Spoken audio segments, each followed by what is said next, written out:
Before we begin, I thought it would be fun if everyone lets me know in the comments where they're watching this video from. And while you're down there, don't forget to subscribe. Now, let's start today's episode. Interestingly, this brings to mind the mosquito story that surfaced not long ago. For those who aren't aware, the Environmental Protection Agency, EPA, has given the green light to Oxitec, a biotech company based in the United Kingdom, to release around 2.4 billion genetically modified mosquitoes over the next 4 years, until 2024.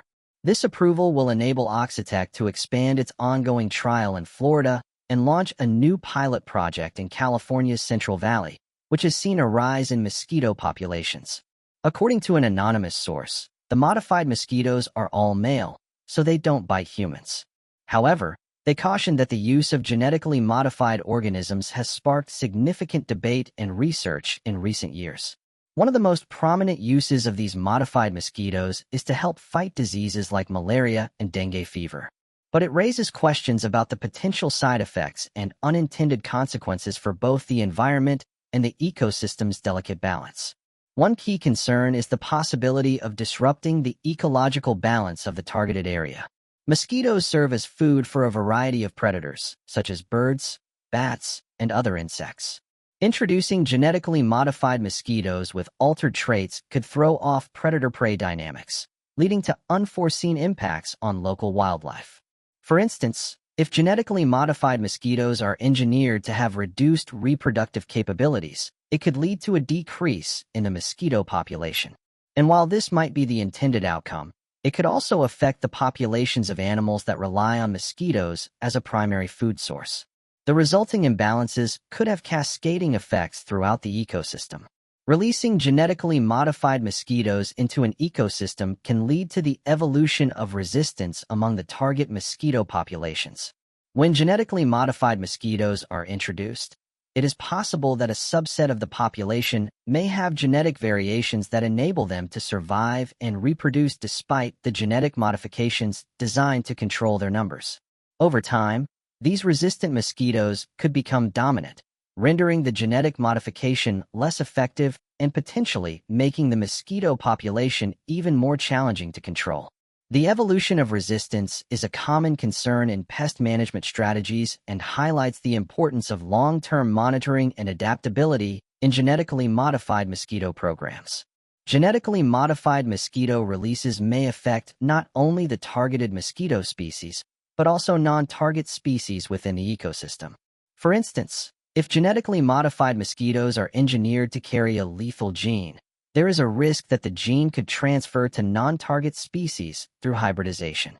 This could lead to unintended harm to species that are not pests and may even threaten local biodiversity. Moreover, releasing genetically modified mosquitoes could unintentionally harm beneficial insects, such as pollinators like bees and butterflies, which share the same habitats as mosquitoes. The potential impact on non-target species raises both ethical and ecological concerns, as these unforeseen consequences could have wide-ranging effects on ecosystem health and stability. Another major concern is the risk of the modified genes spreading beyond the intended mosquito population. Genetic material could be passed on through interbreeding with non-genetically modified mosquitoes, potentially causing the modified genes to spread throughout the ecosystem. The uncontrolled dissemination of these genes could lead to unpredictable outcomes, especially if the modified traits give the mosquitoes a competitive edge, allowing them to outcompete native populations or other species. To minimize the risk of genetic spread, it's essential to establish robust containment strategies. While the primary aim of releasing genetically modified mosquitoes is to reduce disease transmission, altering the mosquito population could have unintended consequences on disease patterns within the ecosystem. Shifts in the mosquito population might affect the transmission of diseases beyond the ones being targeted. For example, reducing the number of disease-carrying mosquitoes could inadvertently increase the prevalence of other diseases that also rely on mosquitoes as vectors. This highlights the need for thorough research and modeling to better understand how these changes could impact disease dynamics and to prevent unintended consequences. If you're fascinated by unsolved mysteries and enjoying the video so far, make sure to hit that subscribe button and give this video a thumbs up to stay updated on all our latest content. Moving on, to the next mystery. A mysterious photo taken by firefighters appears to show a shadowy figure inside a burning building. While responding to a fierce house fire in Gary, Indiana, a firefighter, while waiting for his team to unroll the hoses, took several photos to capture the scene. He later posted these images on his Facebook, expecting them to simply show the fire's destructive force. However, what was discovered in one of the photos left many people both disturbed and intrigued. It was a family member who first spotted something unusual in the images. In one shot, a dark, human-shaped figure seems to be standing in a window as the flames consume the structure. The figure, silhouetted by the fire, doesn't appear to be a firefighter or a resident trying to escape. It lacks distinct facial features, and its posture is unnervingly motionless. Soon, others began analyzing the image, pointing out additional shadowy figures, one in the doorway and another in a different window. But it is the primary figure in the window that has drawn the most attention. Many have likened it to a shadow person, a type of ghostly entity that has been reported in paranormal encounters around the world. Shadow people are commonly described as dark humanoid figures that move quickly, often appearing in peripheral vision before vanishing. Unlike traditional ghostly apparitions, which are often described as translucent or misty, shadow people are thought to be solid and devoid of detail. They have been associated with feelings of unease, fear, and even malevolence. Some believe that shadow people are spirits trapped between worlds, while others theorize they are manifestations of negative energy or advanced beings. The possibility that the firefighter's photograph captured such an entity raises many questions. Was the figure a trapped spirit lingering in the home even as the flames consumed it? Or could it have been a trick of light and shadow? Or was it something truly paranormal? Skeptics argue that smoke, reflections, and even the natural shapes created by fire and debris can create illusions that resemble human figures. However, those who have examined the photo insist that the figure is too distinct and well-defined to be a simple trick of the light. Adding to the mystery is the history of the house itself. Some locals claim the building had a dark past with rumors of tragic events occurring there. If the structure did indeed have a history of misfortune, believers in the paranormal suggest that this could explain the presence of the shadowy figures. Many ghost hunters theorize that traumatic events can leave behind residual energy, causing spirits to linger long after their physical existence has ended. The notion of spirits or shadowy figures appearing during a fire isn't a new one. Throughout history, people have reported seeing ghostly forms or sensing an unseen presence in burning buildings. Some believe these spirits are tied to the location, unable to move on as the building around them is consumed by flames. Others speculate that they might be there to protect the space, unwilling to let go of what was once their home. The firefighter who took the photo has kept an open mind about what he captured, though he hasn't made any firm conclusions.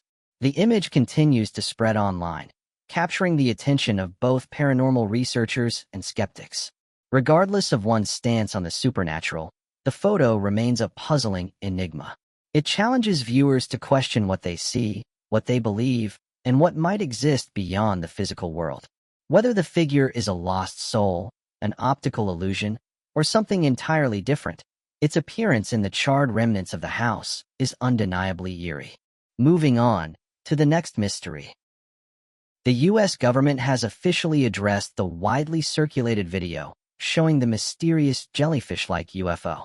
This captivating footage was taken at a military base in Iraq in 2018. The government's response emphasizes the need for a thorough investigation to gain a full understanding of the event.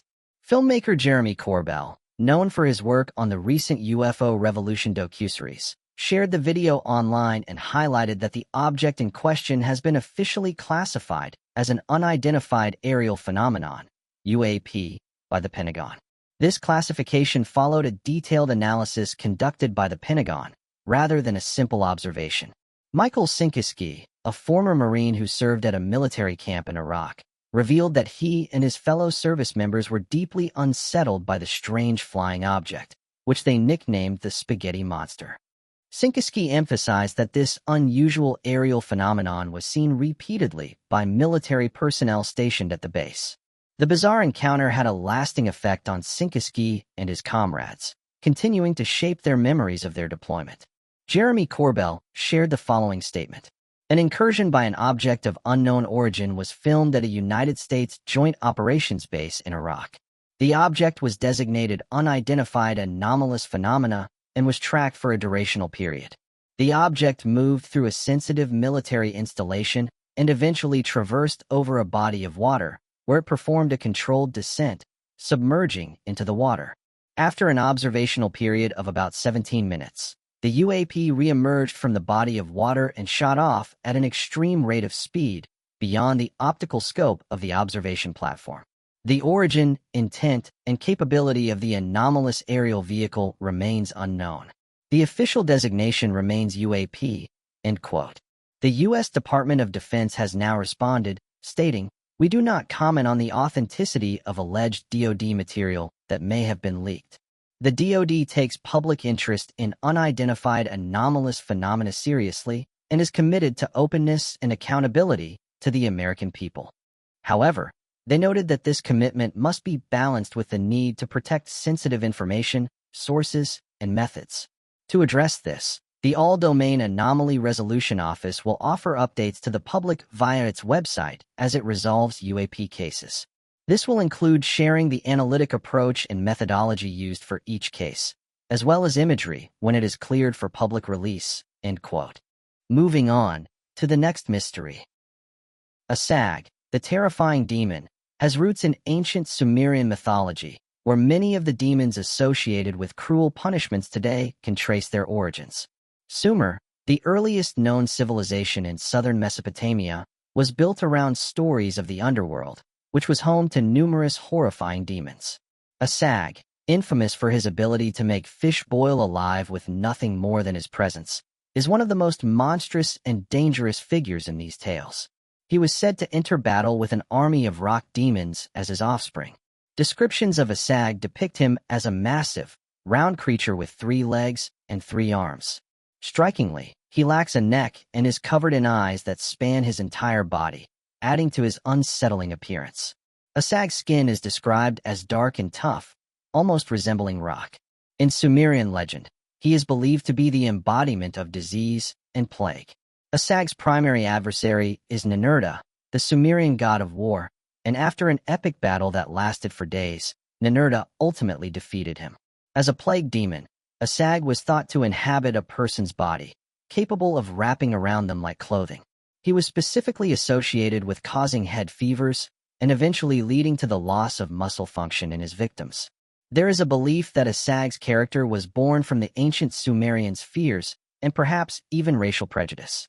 The Zagros Mountains, which bordered the Sumerian region, were home to various groups such as the Kassites, Gudi, Assyrians, Elamites, and Mitanni, tribes known for raiding and attacking Sumerian cities.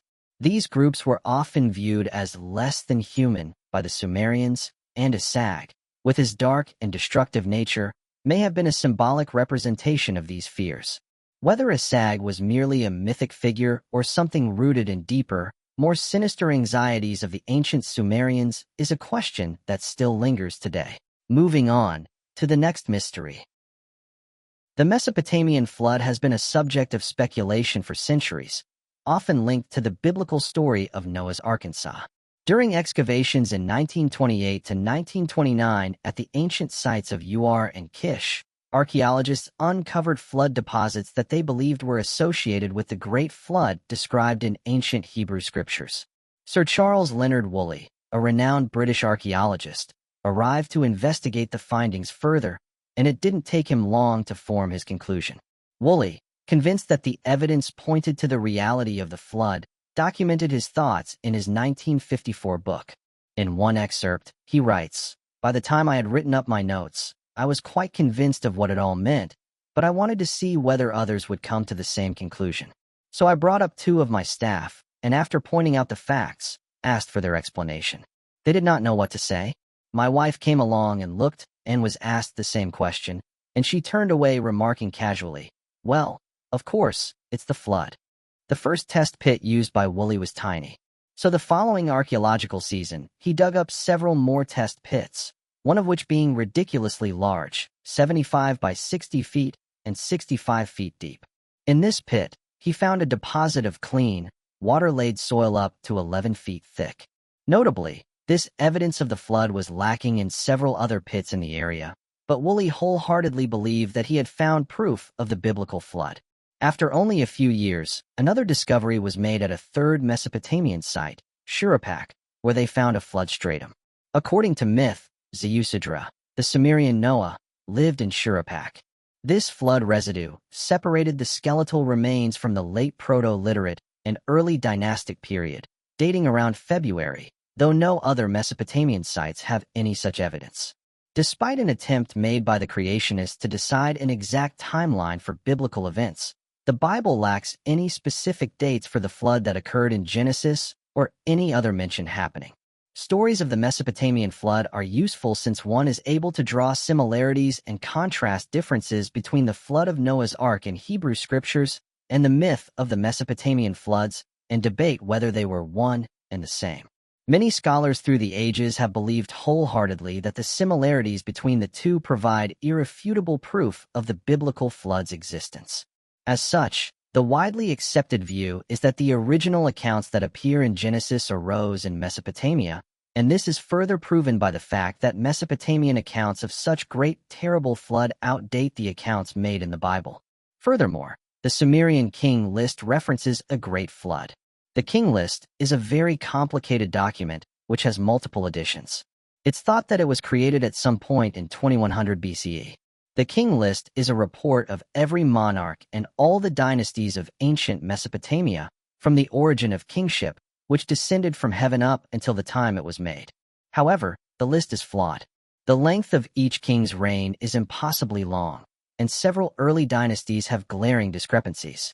Even with these mistakes in mind, the Sumerian king list is a valuable document which has preserved names and bloodlines of real ancient rulers. According to the king list, the flood destroyed everything, cutting through the dynasties until kingship once again descended from heaven, and the list of rulers continued. The majority of modern creationists often choose to ignore the Sumerian king list completely, stating that the Mesopotamian flood does not fall into agreement with the liberalist view of the Genesis flood, primarily the fact that if the Bible is to be taken seriously, Noah and his family were the flood's only survivors. The Sumerian king list presents a challenge to this view. If the evidence from the king list is disregarded, then the findings at Uar and Kish must also be questioned, as they support the idea of a local flood rather than a global one. This flood, while devastating, wouldn't have been on the scale of the biblical Genesis flood and likely wouldn't have wiped out all human life in the region. Instead, it would have left survivors. The true nature of what Leonard Woolley uncovered, whether it was the remnants of the biblical flood or simply an unrelated natural disaster, remains unresolved due to a lack of modern research. The flooding of southern Mesopotamia was undoubtedly catastrophic, which likely contributed to the spread of great flood stories throughout the region and beyond. However, because these stories were passed down orally for centuries before being written down, many details may have been embellished or distorted over time. Moving on to the next mystery. Wildfires sweeping through Texas led to the temporary evacuation of the United States' primary nuclear weapons site, driven by powerful winds, dry vegetation, and unusually high temperatures that fueled the flames.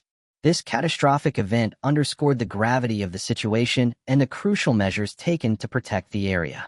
The Pantex plant, a vital facility for assembling and disassembling the nation's nuclear weapons, halted its operations as the Windy Deuce fire rapidly approached the plant's location in Potter County. This facility is integral to managing America's nuclear arsenal. During a press briefing, Leif Pendergraft, a spokesperson for the National Nuclear Security Administration's production office at Pantex, explained that all non-essential personnel had been safely evacuated from the site as a precaution. Although a fully equipped fire department, specially trained for such emergencies, was stationed on-site and ready to respond quickly if needed, these measures were put in place to ensure the safety and security of the facility and its personnel. Meanwhile, on social media, individuals have been sharing photos of strange formations and scorched marks on the ground, speculating that these may have contributed to the wildfires. One person even mentioned that their father, who works in law enforcement, noted that these fires were impacting emergency powers, the National Guard, and other critical resources. Others pointed out that the timing is strange and stated that wildfire season doesn't usually happen this early, which has caused some people to put forward some interesting theories. Although this is just an idea, one user pointed out that many of these wildfires seem to start out of nowhere and question why this is. Pantex, a prominent facility in nuclear weapons assembly and disassembly, is strategically located approximately 17 miles or 27 kilometers to the northeast of Amarillo, Texas. Since 1975, it has served as the primary facility in the United States for the assembly and disassembly of atomic weapons. Over the years, this facility has played a crucial role in the maintenance and handling of the country's nuclear arsenal. The Windy Deuce wildfire experienced a significant growth spurt during the afternoon of February 28, expanding its reach to cover a vast area of 90,000 acres, while containment efforts stood at 25% effectiveness. Amidst the ongoing crisis, numerous additional wildfires, with several of them being significantly larger in scale, pose imminent threats to the Texas Panhandle region. Taking swift action, Governor Greg Abbott, a member of the government, has officially declared a state of disaster encompassing 60 counties spread throughout Texas. The Smokehouse Creek Fire, the most extensive wildfire currently raging, has ravaged an immense expanse of 850,000 acres by February 28, as reported by the Texas Forest Service.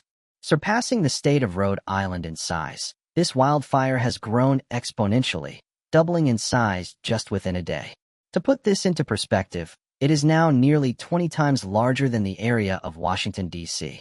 This intensive wildfire has not only engulfed vast swathes of land, but has also posed significant challenges for containment efforts and firefighting operations. At a mere 3% containment level, the ongoing wildfire has the potential to exceed the size of the largest fire ever recorded in the state, which covered slightly over 900,000 acres, possibly by the culmination of activities on Wednesday. The exact trigger for the fire that engulfed the thinly populated regions nestled amid expansive grasslands remains undisclosed by officials. Texas residents are advised by Mr. Abbott to restrict any activities that might generate sparks and to exercise care to ensure the safety of their family members. This recommendation is particularly important for preventing accidents and safeguarding loved ones. As of the latest updates, the Grapevine Creek Fire, which is smaller in scale, has reached a 60% containment level, according to reports released on Wednesday. Similarly, the Magenta Fire is now 40% contained, showing steady progress in managing the situation. The 687 Rima Fire, located south of the Smokehouse Creek Fire, has achieved a 10% containment level. Fortunately, the National Weather Service reports that conditions have improved significantly compared to earlier in the week. Wednesday's forecast predicts lower temperatures and lighter winds, both of which are expected to help prevent further spread of the 5 ongoing fires in the Panhandle region. This shift in weather patterns provides some hope for bringing the wildfires under control. Earlier this week, the National Weather Service issued red flag warnings and fire danger alerts for several states in the central U.S. These warnings were prompted by the combination of strong winds exceeding 40 miles per hour, high temperatures, low humidity, and dry winter vegetation, creating the ideal conditions for wildfire outbreaks. The warnings were issued to ensure public awareness and safety, given the heightened risk posed by these dangerous weather conditions. The Smokehouse Creek Fire also spread to Oklahoma late Tuesday, causing evacuations and destruction in the towns of Gage and Shattuck. In response to escalating threats, evacuation directives were dispatched encompassing various counties in Texas during the recent events. The county and city authorities took to broadcasting on the social media platform Facebook to engage with the populace fraught with anxiety, addressing their inquiries in real time, urging residents to activate the emergency alerts on their mobile devices and remain poised for an immediate evacuation. Officials painted a vivid picture of the perilous situation. Some highways were shown completely engulfed in flames on both sides, creating a terrifying scene and highlighting the strain on resources stretched to their limits in managing the crisis. In a recent incident in the small town of Fritch, a fire forced residents to evacuate their homes as the flames spread across a highway. On Wednesday morning, the Hutchinson County Office of Emergency Management issued a statement detailing the severe damage in Fritch, where numerous homes had been destroyed, with some fully engulfed by the flames. Texas State Senator Kevin Sparks announced a mandatory evacuation order for Canadian, a town of around 2,000 people located about 100 miles northeast of Amarillo. Later that same day, the Hemphill County Sheriff's Office advised the remaining residents of Canadian to either stay at their homes or seek shelter in the local high school gym due to road closures in the area. This decision came as a result of the rapidly escalating situation, requiring immediate action to ensure the safety of the local population and minimize risks from the ongoing crisis. In addition to the evacuations in Canadian, more evacuation orders were issued around the nearby town of Miami. On Wednesday, schools in both Canadian and Miami were also closed as a safety precaution. Moving east of Canadian, authorities in Durham, Oklahoma, also instructed residents to evacuate due to the intensifying threat from the fire. Moving on to the next mystery. A study of Neanderthal teeth has revealed that their diet was primarily carnivorous. Neanderthals, an extinct species that lived in Eurasia around 40,000 years ago, are considered archaic humans, sharing some physical traits with modern humans. Typically, scientists determine the diet of ancient species by extracting proteins and analyzing nitrogen isotopes in bone collagen. However, this method cannot be applied to bones older than 50,000 years due to the degradation of the bones over time. This limitation has made it challenging for researchers to pinpoint the exact diet of Neanderthals. While their location and environment can offer some clues, studies conducted on dental tartar in the Iberian Peninsula suggested that some Neanderthals favored a plant-based diet.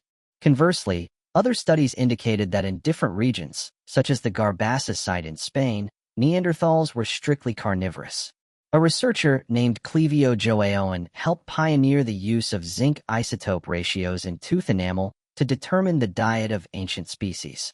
Zinc isotopes are incredibly durable and resistant to degradation, making them ideal for use in analyzing ancient remains without being compromised during extraction and analysis.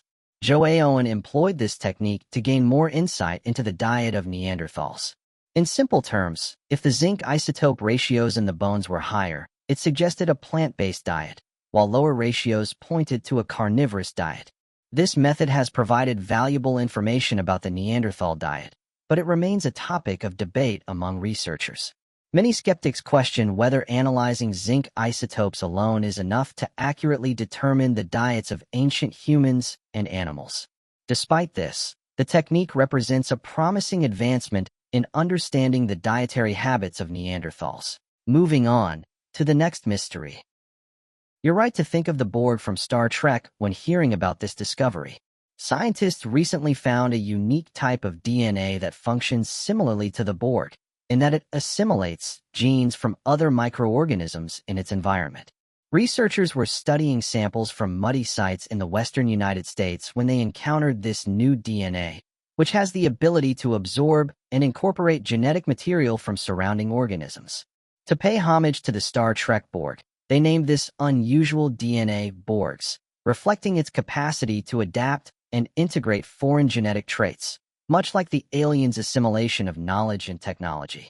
This discovery falls under the category of extrachromosomal elements, ECEs, which are genetic elements that exist outside of the standard chromosomal DNA and play a role in transferring genes between organisms. This assimilation of genetic material could have far-reaching implications for how microorganisms evolve and adapt to their environments. Many scientists, including Huang Li from the Chinese Academy of Science in Beijing, find the discovery of Borgs exciting but caution that they might not be entirely new. Their similarities to other extrachromosomal elements, ECEs, mean that they may not be as groundbreaking as some have claimed. However, what sets Borgs apart from other ECEs is their massive size, ranging from 600,000 to 1 million DNA base pairs in length, which is significantly larger than typical ECEs.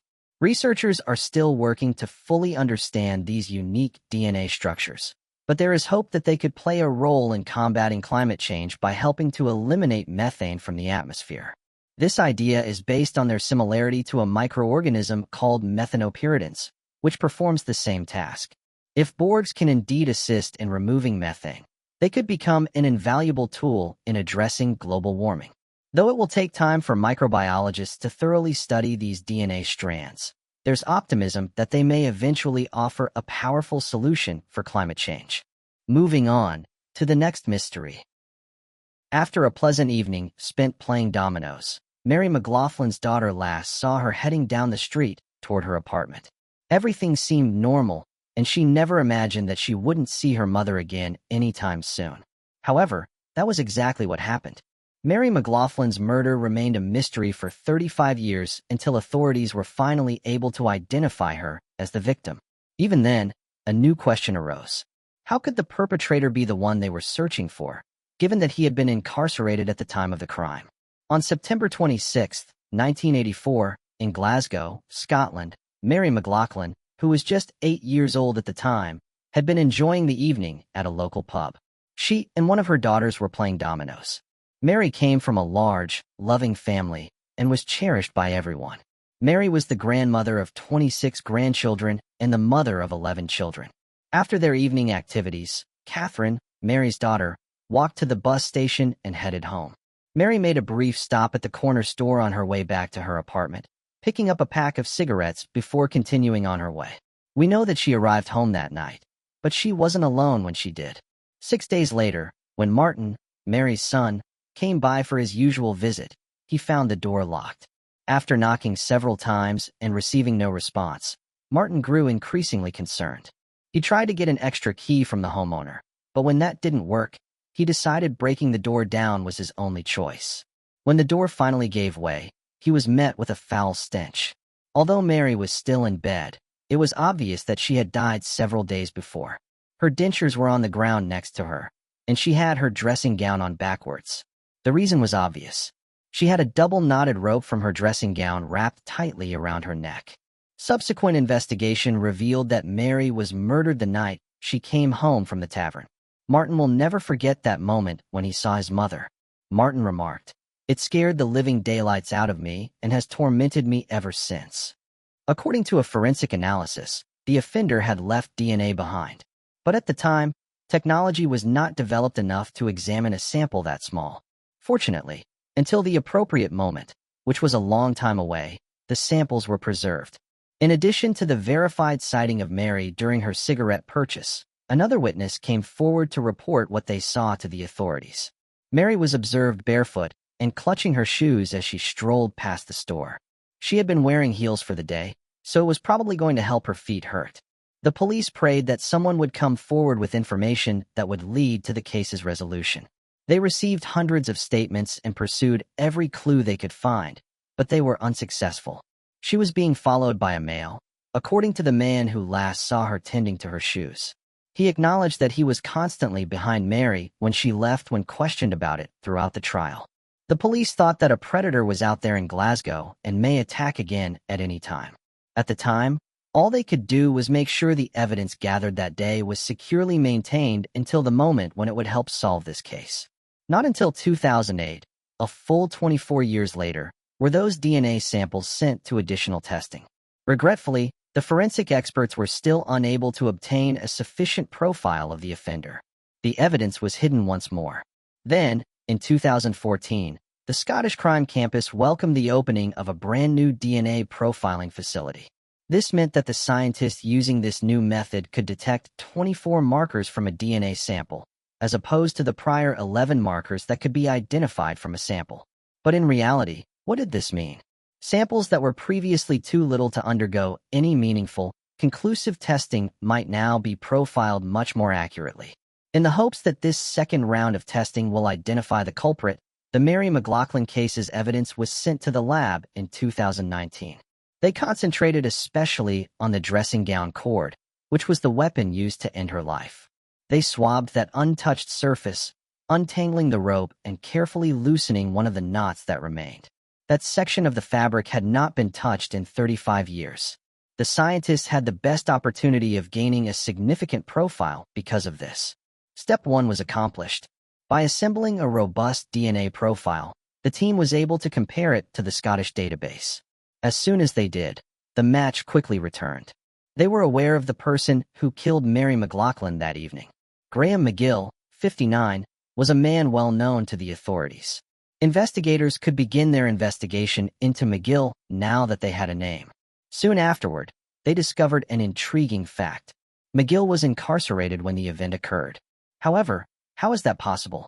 It was later revealed that on the night of September 26th, the night Mary became a victim, Graham McGill was on temporary release, despite officially serving a prison sentence at the time.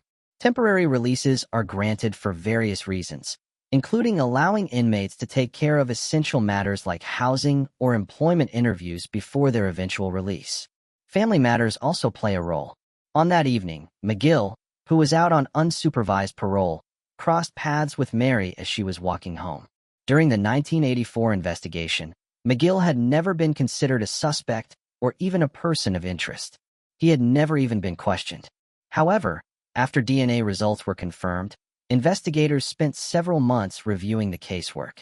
Along with the DNA evidence, they needed to ensure they had enough proof to charge McGill for his actions against Mary.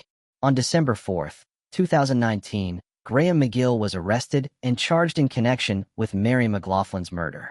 His ex-wife was among the witnesses who testified during McGill's trial. She informed the jurors that McGill had admitted to killing a woman in 1988. He provided her with information about the crime that matched Mary's situation. However, he threatened to kill her as well if she tried to call the police or notified anyone. McGill informed his then-wife that he wanted to experience what it would be like when she questioned him about why he had done it. McGill was found guilty in April 2021 and was given a minimum 14-year prison sentence. By the time his release is even being contemplated, he will be in his mid-70s. Martin, the son who discovered Mary's body, responded to the jury's decision by saying, "There is justice, and my mom can finally rest in peace." There is no joy at the verdict. Every member of the family has endured years of agony, thus relief is felt.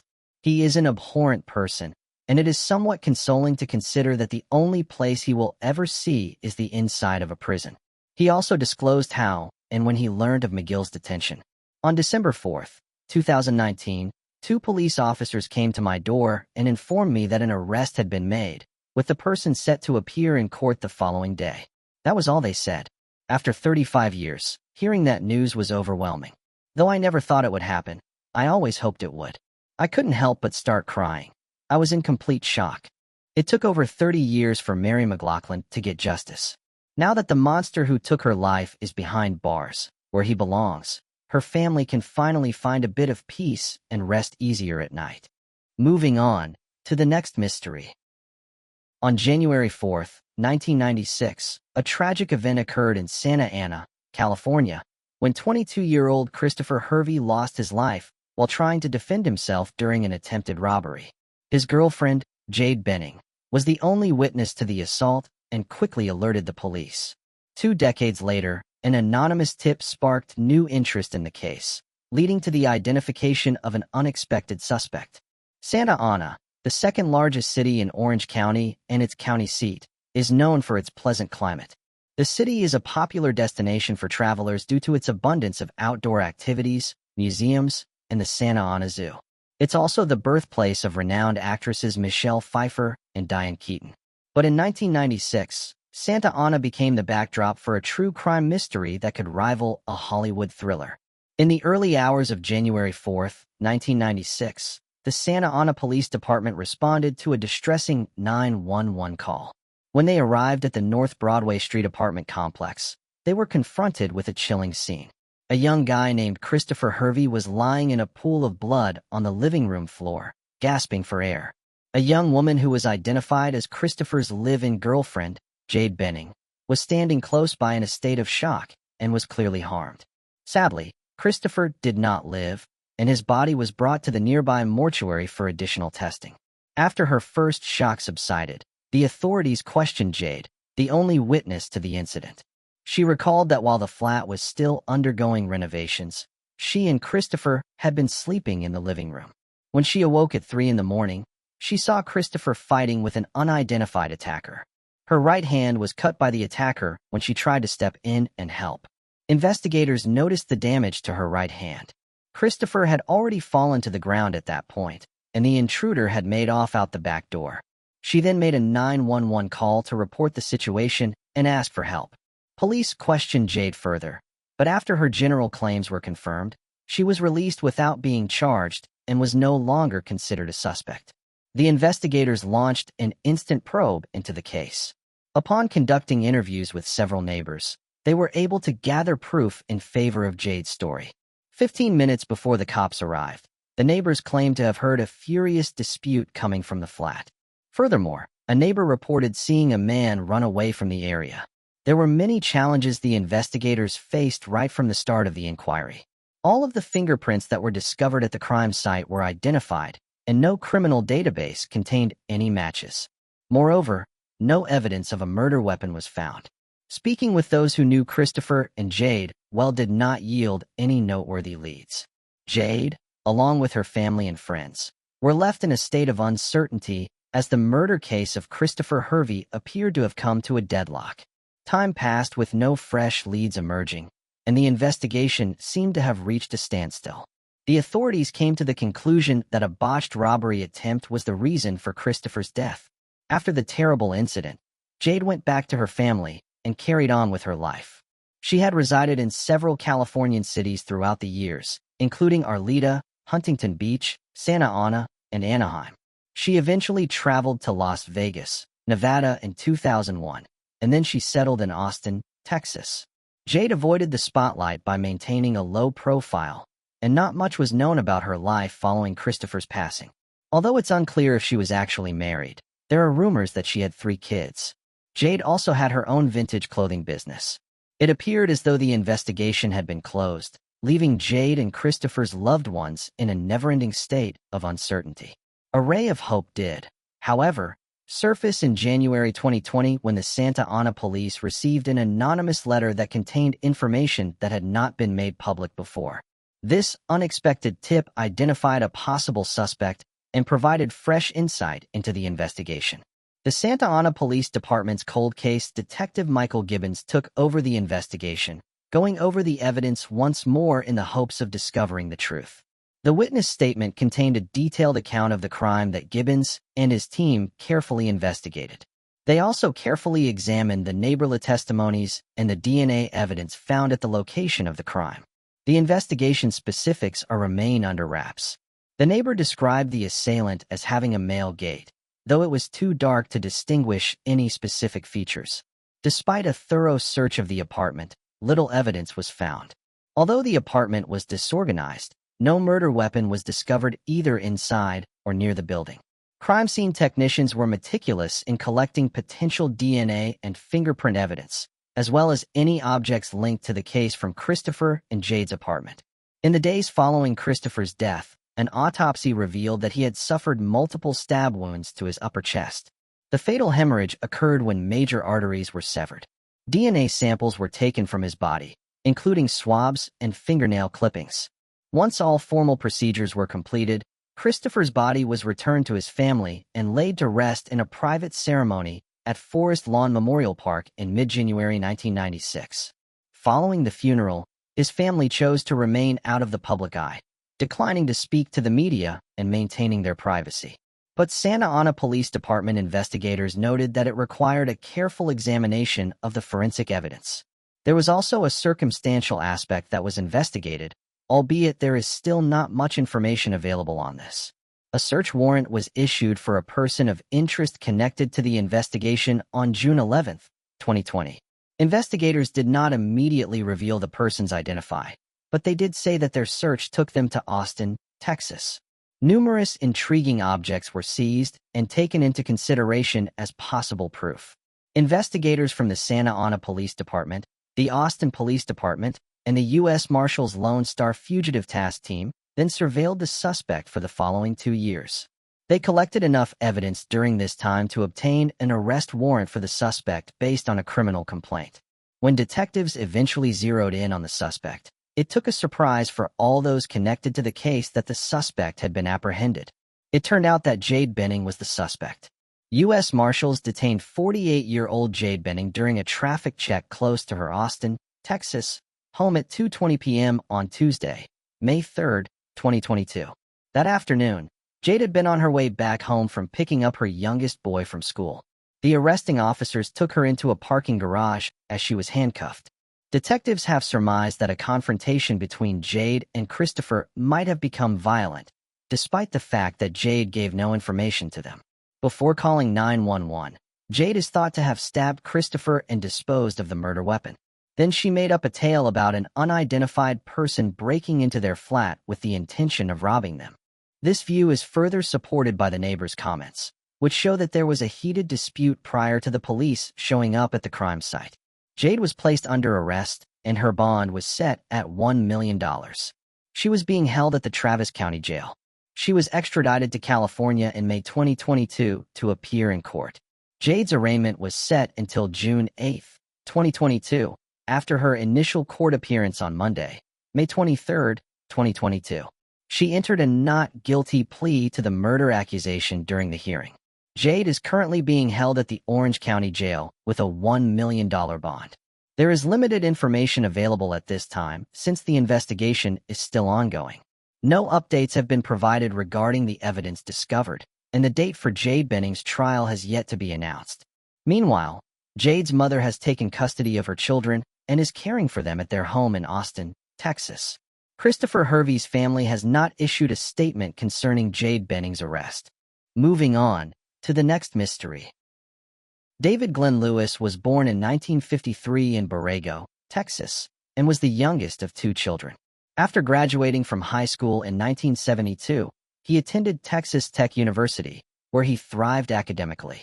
David earned a degree in political science before going on to complete his doctorate in jurisprudence at Texas Tech University Law School in 1979. With his law degree, he became a member of the American Bar Association and started practicing law in Amarillo, Texas. While in law school, David married Karen, and the couple had a daughter in 1981. His early career as a lawyer showed great promise, shaped by his strong academic foundation and commitment to his profession. From all appearances, David was the epitome of a devoted family man who never neglected his paternal or civic responsibilities. He volunteered for various charities, taught Sunday school at his church, served as a member of the Dumas Community Education Advisory Council, and was involved with the Boy Scouts of America as a district chairman. In late January 1993, in preparation for Super Bowl weekend, David's wife and daughter decided to take a trip from their home in Amarillo, Texas, to Dallas, a 365-mile journey, for a weekend of shopping. They left on January 28th, leaving David home alone. Little did they know, this would be the last time they would see their beloved husband and father alive. On January 31st, the day Karen and her daughter returned home from their trip, they walked into an unsettling scene. The TV was still recording the Super Bowl game long after it had ended, and there was fresh food in the fridge. David's wedding ring and watch were placed on the kitchen counter, but David was nowhere to be found. It was later discussed in the media that David's TV recording machine, presumably a VHS, was not capable of preset recording, meaning he would have had to manually start the recording himself. The fact that the recording continued onto the subsequent television programming when his wife and daughter arrived home supports the idea that the VCR was manual, not automatic. The house was eerily quiet, with no signs of a struggle or anything out of place. Thinking David had left to watch the game from another household, or that he may have slipped out to do some errands, his wife and daughter initially thought nothing of his absence. However, by the morning of February 1st, with still no sign of David, his wife became increasingly worried. She then called Amarillo Police Department to report her husband missing. That night, unbeknownst to David's wife, a body would be found some 1,600 miles away. At 10:30 p.m. in Yakima County, Washington, several people spotted an individual on Route 24 near Moxie, several miles from Yakima Airport. That person was reported to be either walking in the middle of the road or lying by the side of the road, but was a hazard either way. So much so that the people in the car that witnessed this turned around on the road to head back the opposite way to warn incoming motorists of the danger to both themselves and the wayward man. But when the driver came back after warning the approaching motorists, he found the man already dead. The deceased man was middle-aged and dressed in military-style clothing and was wearing work boots. The man had been struck head-on by a vehicle who, understandably, didn't see him in the position he was on the road, but in a callous act of inhumanity, fled the scene. A Chevrolet Camaro was seen speeding away around the time he was struck. Lacking any traces of the usual drugs tested for in his system, and with no alcohol in his blood, police were flummoxed in regards to why this man was wandering on a dark road late at night. With no idea on his person, the police had no idea what had happened. Meanwhile, back in Amarillo, on the 2nd February, the investigation into David's disappearance takes a turn when his car is found. The red Ford Explorer was located outside of the Potter County Courthouse in downtown Amarillo. Under a mat on the floor, detectives found David's house key and car keys. His checkbook, credit cards, and driver's license were all located inside the car in David's normal storage areas. Back at home, detectives were left perplexed by the fact that David's wedding ring had been left on the kitchen counter and that all of his usual personal items, which he typically took with him on outings, were still accounted for. If everything was at home, then where was David? During further interviews with his wife, Karen, she revealed that David had cryptically mentioned that his life was in danger. However, he wouldn't disclose any details about the threats or what might be causing the danger. As the investigation continued, the police looked into David's activities in the days leading up to his disappearance. They discovered that on January 28th, David left his law firm, Buckner, Lara, and Swindle, around noon. He told his coworkers that he wasn't feeling well and was going home. Soon after, his credit card was used to pay for gas. Despite claiming to be unwell, David still taught a government class at Amarillo College that night until 10 p.m. The following day, January 29th, one of his friends reported seeing David rushing through the Southwest Airlines terminal at Amarillo International Airport without any luggage. Later that same evening, around 10:30 p.m., a police officer claimed to have seen David's red Ford Explorer parked outside the Potter County Courts building, but the vehicle was gone by the next day. On January 30th, someone deposited $5,000 into David's joint bank account. A neighbor claimed to have seen the Ford Explorer at his house on that day. The next day, on January 31st, a sheriff's deputy saw the Ford Explorer parked outside the Potter County Courts building again, and a man resembling David was standing across the street from the courts building. The man seemed to be taking pictures of the vehicle. On the February 1st, a cab driver claimed to have driven someone who resembled David from a hotel to the Dallas-Fort Worth airport. The driver said the man seemed very nervous and fumbled while paying in cash. David's family believes that his job as an attorney may have contributed to his untimely demise. They postulate that perhaps a past client that was unhappy with his work on their case, or maybe even a rival from David's professional life that he had made angry or jealous. Of course, David didn't win every case he tried as a lawyer, and perhaps a verdict that was unfavorable led to someone seeking out revenge. More specifically, David was meant to be in Dallas 1 week after his disappearance. He was set to give a deposition as witness to a conflict of interest case between himself, his former law firm, and one of their wealthy ex-clients. In a conversation he'd had with his father before his mysterious disappearance, David had said that he had no plans to help cover up any wrongdoings on the part of his former firm and told his father that his plan was to, quote, tell the truth, whoever it hurts. While this idea of David being in danger was promising for investigators in terms of motive, those leads led to nowhere. One concrete piece of evidence detectives did find was puzzling. It was 2 plane tickets purchased in David's name around the time of his disappearance.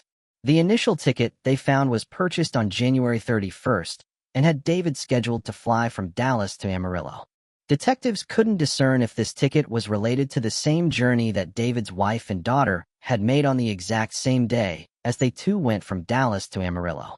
It's unclear how David's wife and daughter traveled, whether it was by plane, train, or automobile. But his wife stated that they didn't ever have plans for David to accompany them, as the main reason they were getting away was for him to enjoy the Super Bowl. The day this ticket was bought was the same day his wife and daughter returned home to an empty house. The second ticket was purchased 1 day later on February 1st and was a ticket from Los Angeles International Airport to Dallas. This is the same day that the body of a John Doe was discovered in Washington. It's unclear if any of the plane tickets had actually been used or had been attempted to be used. The true meaning or motivation behind these 2 tickets is unknown. If David did intend to use the plane tickets, how? How did he plan on getting from Amarillo to Dallas, which was roughly the distance of San Francisco to LA, at almost 6 hours by car? so that he could then use the plane ticket which would take him from Dallas back to Amarillo. Detectives briefly wondered if David had some intention to meet up with his wife and daughters, some sort of surprise, but as his wife had asserted, no such plan was discussed. David's disappearance was closed after 7 months with no new leads. In 2002, the police department publicly stated that they believed his disappearance was voluntary, based on the fact that he had purchased plane tickets, and no foul play was suspected. They concluded that David had chosen to walk away from his life in Amarillo and disappeared off the grid. In 2003, marking the 10th anniversary of a John Doe being discovered wandering a road the day after the Cowboys' Super Bowl win against the Bills in 1993, Detective Pat Ditter from the Washington Patrol came across a newspaper series titled Without a Trace, which focused on cold missing persons cases. Ditter, a seasoned investigator, became intrigued by the series and learned about the significant obstacles in solving such cases, particularly the deep flaws in the NCC, National Crime Information Center, database at the time. He was motivated by the possibility that the answers to these missing persons cases were already out there, just waiting to be cataloged, cross-referenced, and shared. Determined to find answers, Ditter decided to use what had become an invaluable tool for both professional detectives and armchair investigators, Google. He began by inputting the physical descriptions of a dozen unidentified bodies, hoping to find matches with missing persons cases. Just a week after starting his search, he found a potential hit. The Yakima County, Washington John Doe that had been found the night after the Super Bowl under more than unusual circumstances was linked through the keywords of his phenotypical descriptions to a man missing out of Dallas, Texas. All of this information was found under the Doe Network, a database created in hopes of bringing closure to families worldwide. On the website's search results and a display of various images of those who might be a potential match based on keywords, one caught Ditter's eye in particular. The picture of David Glenn Lewis of Amarillo, Texas was extraordinarily similar to the one Ditter had of the John Doe found in the dark road the night after the Super Bowl. The only difference from the picture of David in comparison to the one of the man found deceased was that the unnamed man found in the road was not wearing the usual eyeglasses David always wore, but sure enough, in looking at the catalog of contents found with the body, they had listed a pair of eyeglasses. Sure that there was more to this case than mere coincidence, Ditter contacted investigators in Amarillo and sent them a few items found on the John Doe from Washington that could be used to positively identify him. One of the items was the military-style work boots David was wearing. The other was a preserved tissue sample from the deceased. In October of 2004, using DNA provided by David's mother, Esther, they were able to match the two cases definitively. 11 years after his mysterious disappearance, family man and attorney David Glenn Lewis was positively identified as the deceased man found on Route 24, 1,600 miles from his home. Although the victim that had been killed in the hit and run would finally have a name, that seemed to be the only thing that was certain and straightforward about this case. It is unknown why David would have headed to Washington, and neither friends nor family have been able to offer any insight into a link that he may have had to the area. While the John Doe was finally given a real name, David Glenn Lewis, the realization brought about more questions than it did answers. Why was this established family man, set to have a calm weekend of football and leisure, found wandering the dark roads of a Washington highway? With no traces of alcohol and the normal talk screen coming up clean, what was an educated father doing on the side of a road? Had he made plans to meet someone in Washington? Had he been lured there by whomever he believed was trying to hurt him? And what was with the military-style clothing? David's wife and mother attested to the fact that David had no military ties, nor did he own, or have reason to own, any military clothing. His wife was sure that neither the clothes nor the shoes David was wearing were actually from his home. Ditter believes David's death on the road in Yakima County may have been an accident rather than a suicide. But even if that is true, why did he disappear to begin with? David Glenn Lewis was a man with a bright future ahead of him, a dedicated husband, father, and active member of his community. His sudden disappearance in 1984 shocked everyone who knew him. Leaving his wedding ring on the kitchen counter, David seemed to vanish without a trace. His mysterious reappearance, 1,600 miles away in Albuquerque, New Mexico, just days later, was equally baffling. Found disoriented and unable to explain how he ended up there or what had happened during his absence, David's return only deepened the mystery. Tragically, within days of being found, David's life was cut short under suspicious circumstances. Though the case remains unsolved, it continues to be surrounded by numerous unanswered questions. His sudden disappearance, bewildering reappearance, and untimely death have left his family and community searching for answers. Despite years of investigation and no new leads, there is still hope that someone, somewhere, holds a piece of information that could bring closure to this haunting mystery. Thanks for watching. I hope you enjoyed exploring these intriguing unsolved mysteries with me. If you found the video fascinating, don't forget to give it a thumbs up and subscribe to Unsolved Mystique for more deep dives into unsolved mysteries. Your support helps me bring you more compelling content. Leave a comment below with your thoughts or any mysteries you'd like me to cover next. See you in the next video.